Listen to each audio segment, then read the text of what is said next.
Gold just realized its biggest yearly gain since 2010, and Wall Street says it's going even higher. Heading into 2025, J.P. Morgan and Goldman Sachs are both forecasting $3,000 an ounce gold and paltry returns for stocks. Call the proud Americans of the Patriot Gold Group today before it's too late. Mention the Still Report, and you'll always get best-in-class service from Patriots protecting patriots. Call 888-753-1647 for a free investor guide today. Patriot Gold Group is Consumer Affairs' top-rated gold IRA dealer 7 years in a row. Call 888-753-1647. President Trump just signed an executive order declassifying and releasing all files related to the JFK, RFK, and MLK assassinations. Watch. Lastly, sir, we have an executive order ordering the declassification of files relating to the assassinations of President John F. Kennedy, Senator Robert F. Kennedy, and the Reverend Dr. Martin Luther King Jr. That's a big one, huh? A lot of people are waiting for this for years, for decades.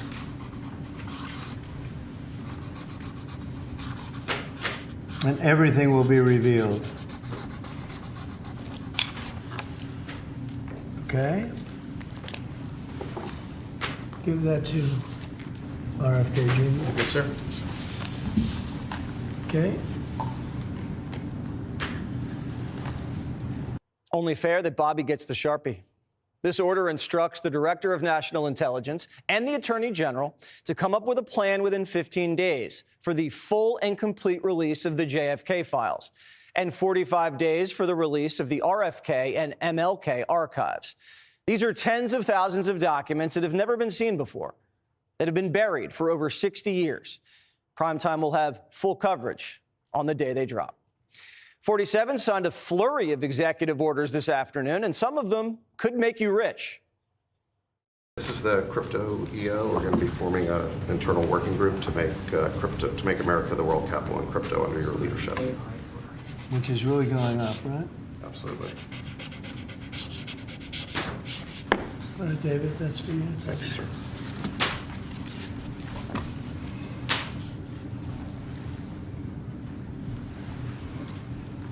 You find them exciting?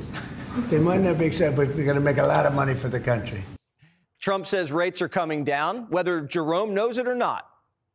The interest rates will come down. You said that you would demand that the interest rates come down. Well, I would. Do you expect I would put in a strong statement. Do you expect the Fed to listen to you? Yeah. Trump's demystifying the idea that all these Washington institutions are perfectly independent. Biden would never tell his attorney general what to do. Obama would never talk to the Fed chair about rates. I can't be seen talking to a justice. That would be unethical. The Washingtonian virtue signaling is history. Presidents don't have to be shy about power, and having an opinion isn't illegal anymore. Trump's not whispering and tiptoeing around D.C. Same thing with Davos. Once a year, the financial elite gather in a tax haven, hire escorts, and stroke each other's egos, then dictate how the rest of us are going to live. Brain implants, bugs for dinner, and willy-nilly windmills. The newly minted president zoomed in as a symbol of disrespect and told Davos they aren't dictating anymore. Ladies and gentlemen, the President of the United States, Donald J. Trump. Well, thank you very much, Klaus, and hello to everyone in beautiful Davos. This has been a truly historic week in the United States. 3 days ago, I took the oath of office, and we began the golden age of America. What the world has witnessed in the past 72 hours is nothing less than a revolution of common sense. Our country will soon be stronger, wealthier, and more united than ever before, and the entire planet will be more peaceful and prosperous as a result of this incredible momentum and what we're doing and going to do. It isn't about what they want anymore. It's about what we want. And Trump's ripping up their wish list. I terminated the ridiculous and incredibly wasteful Green New Deal. I call it the Green New Scam.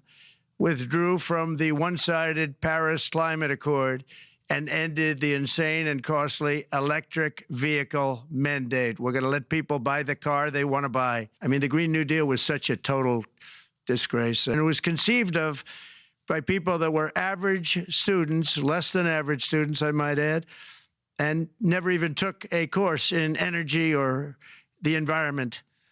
At one point, Trump name-checked the Bank of America CEO. Watch.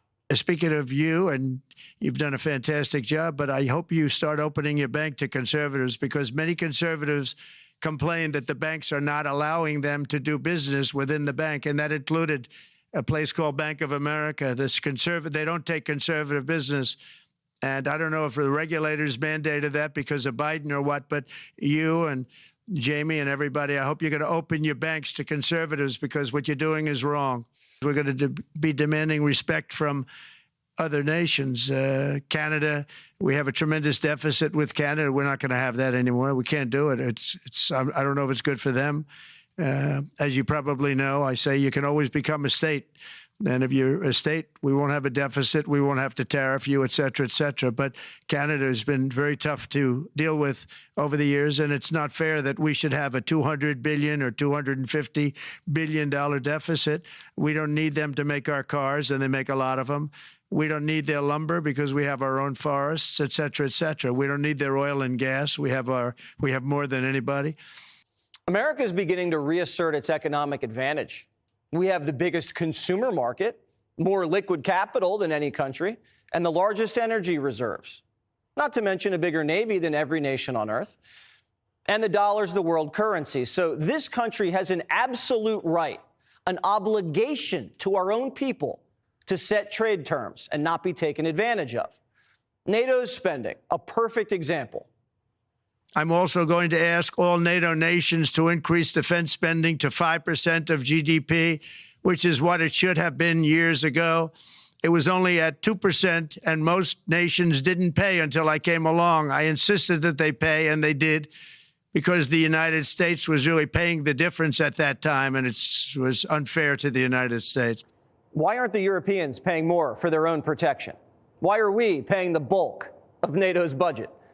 Saudi Arabia will be investing at least $600 billion in America, but I'll be asking the Crown Prince, who's a fantastic guy, to round it out to around $1 trillion. I think they'll do that because we've been very good to them.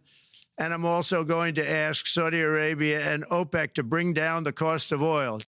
And if the Saudis don't round up $400 billion, Trump will visit Israel first. You said you're going to ask for $1 trillion. Will Saudi Arabia be the first foreign country you will visit, since they invest in that much? Well, if they do that, I would, yeah. I would be glad to do that. I did it, as you know, 4 years ago. We did $450 billion, meaning the money all goes to American companies, and they purchase jets and they purchase computers and everything else. And we did $450 billion, and I guess we're at 650. Trump shopping around his first foreign trip to the highest bidder.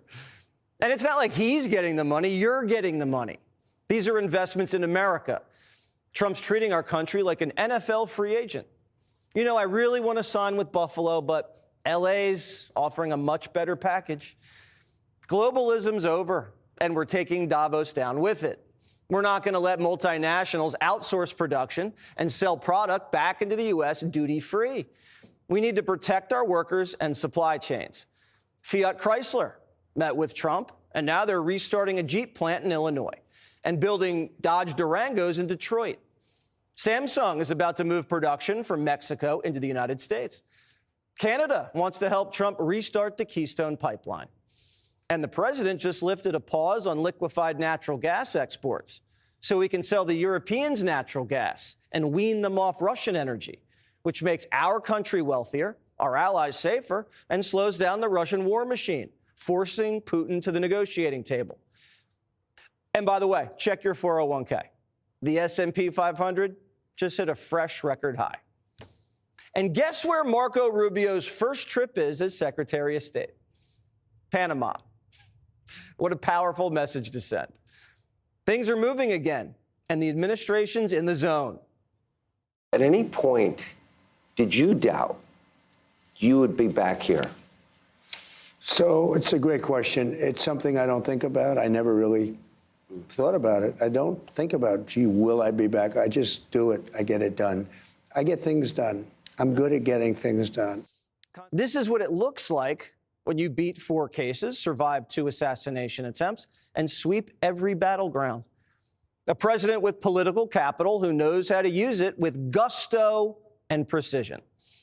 Lawyer Mike Davis told the New York Times, quote, "This election was a referendum on Trump, on MAGA, and on lawfare, and the American people rendered their verdict on November 5th. He earned power, and now he's going to use it like Democrats. Democrat presidents use their power to put foreign nationals on welfare, bribe voters with college loan bailouts, and print money to dish out to donors. Democrats did all of that after their elections. They never campaigned on any of that. They tried to hide it.